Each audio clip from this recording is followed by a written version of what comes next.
उमर, आप बताइएगा, ये सजा जो है वो मुअत्तल कर दी गई है। क्या हुकाम की जानिब से इस सजा के खिलाफ आगे किसी हायर फोरम के ऊपर भी अपील दायर की जा सकती है? सजा मुअत्तली की दरख्वास्त इस्लामाबाद हाई कोर्ट में दायर की गई थी और इस्लामाबाद हाई कोर्ट ने आज महफूज फैसला सुनाते हुए चेयरमैन पीटीआई की जो सजा मुअत्तली की दरख्वास्त थी उसको अलाउ किया है, उसको मंजूर किया है।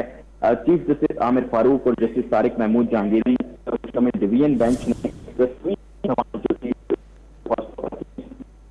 कमीशन के वकील अमजद परवेज थे, इसके अलावा जो चेयरमैन पीटीआई के वकील लतीफ खोसा थे, उनकी जानिब से तवील दलाइल दिए। दलाइल सुनने के बाद गुज़िश्ता रोज फैसला महफूज किया गया था।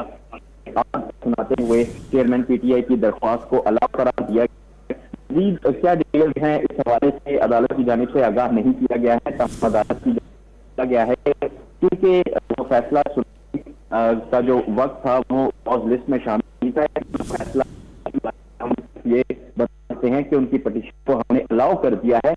तफसीली फैसला जो है वो कुछ ही देर में आपको मिलेगा। तफसीली फैसला जब आएगा तो उसमें डिटेल्स जो है वो लिखी होंगी, किस बुनियाद पर ये पिटीशन है वो अलाउ की गई है और इसमें मजीद फर्दर चेयरमैन पीटीआई को क्या रिलीफ जो है वो फराहम किया गया है।